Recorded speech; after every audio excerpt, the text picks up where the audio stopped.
So Canada is looking for a seat on the Security Council, and I don't know why we would go out of our way to do this. Is like it's the place that Canada has right now in the world where we have a major ally that we really don't agree with much about, but we don't want to upset, and we're actively lobbying to get on the Security Council. Like, look at that! Look at that smile. I'm sorry, folks, but that right there is the smile of a dunce. You dunce.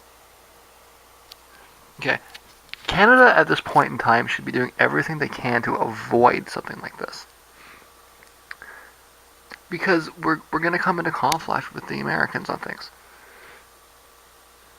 Or he's going to destroy his political career. Right? It's one of these two things, okay? Either the Liberals can destroy themselves as they vote for things that their base hates, or we can have a falling out with the Americans over nothing, you know? If we sign up for the Security Council, we will have to vote with the Americans. We will have to vote with the Americans on Israeli issues. We will have to vote with the Americans on Middle Eastern issues. We'll have to vote with the Americans on East Asian issues.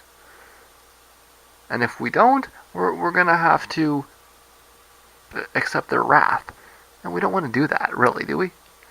Wouldn't it be better if we could just avoid these questions? When the Americans start putting blockades up in East Asia,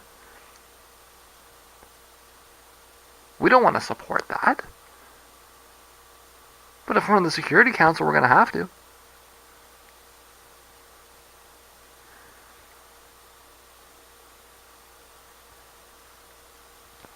But he's skipping right into it. Look at him. He's happy about it. To restore Canada's place in the world. As what? There's so many institutions we could be working with, right? That don't like that. This is the one institution where we would have to directly challenge the power of the hegemon, baldly, openly.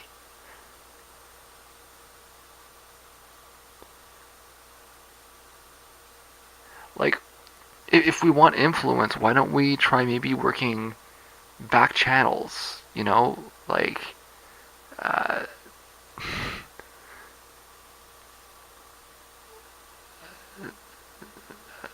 what's the word I'm looking here for? Like diplomatic channels in the background, you know? This is the kind of thing where, you know, backroom deals are very useful. When you know people that know people. Especially considering that it looks like, well, it did look like Clinton was going to win, walk back in. Lots of contacts there between the Clinton administration and the Chrétien administration. If you want to have influence, what you do is, you know, you send Anne McClellan to Washington. You don't join the Security Council so you can, what? Vote against the attack on Syria? No. This is something that's going to come up in the Security Council. Okay, the Americans are going to bomb Syria soon, openly, right? I mean, they already are, but it's something that's going to come up. If Clinton wins, there's going to be a vote.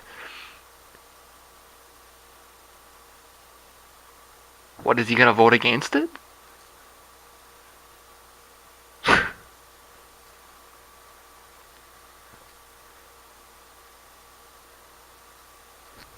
I don't.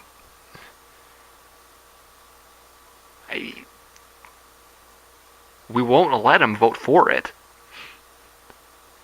If he votes for it, he's going to be in, like, all of this. Everything he's gained uniting the left will instantly collapse if he does something like vote for a war in Syria. But he surely can't vote against it.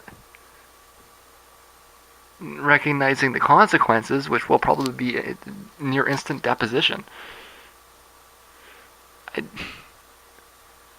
I get that we need. In fact, I actively argue in favor of us needing to do things to try to, change the path of things in the United, or try to. This isn't. This is the.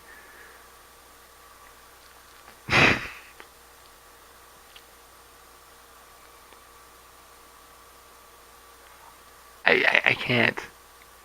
I can't even get my head around how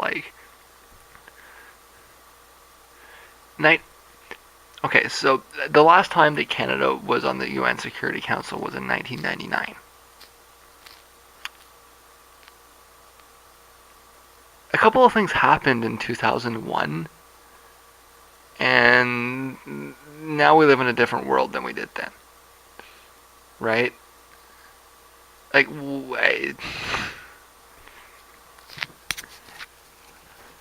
it made sense for us to try to, seek that kind of influence then. I can't. It's just another example where I cannot. It's just the making decisions that are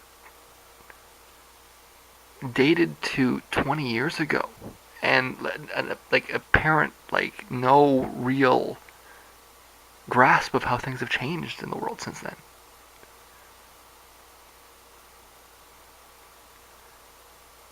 I get that it's about trying to restore Canada's influence in the world. It's probably geared more at a domestic audience than anything else. But to lack the foresight to realize what he's walking into with this is just astounding to me.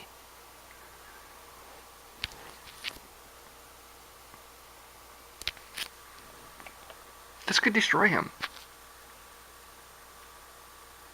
And you know what? There may be people at the UN that, with American backing, would like to see it happen. This is political suicide. This is, and he doesn't. He's smiling. What an idiot. Again, nobody thought otherwise. We all knew he was a moron, but we thought that there would be people behind him preventing him from doing this. Unless somebody's setting him up, or I don't know.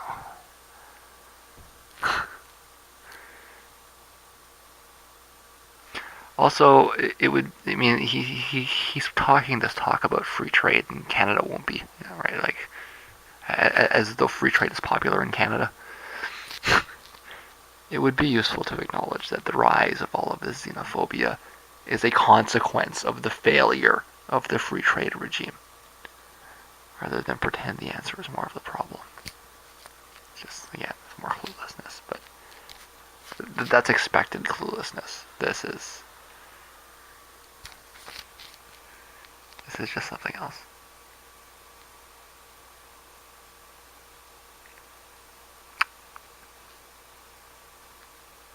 Obviously, Canada should, if our name came up on the list, we should be actively lobbying to not be on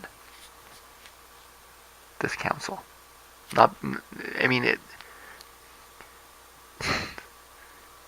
I understand there's a pride issue, but you gotta swallow your pride here and realize the contradictions that will come up and the depth of them and how powerful they are and how destructive they will be and the decisions that are going to have to be made.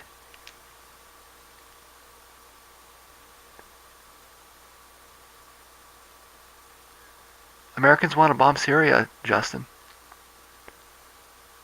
It's one thing to kind of squirm your way out of it, or make a compromise through NATO. But if you're on the Security Council, you've got to vote for it or against it. Which is it? Which will the Liberal Party do? Will the Liberal Party vote in favor of bombing Syria, as the Americans will demand, or against it? Which you will need to do if you want to get a majority in the next election.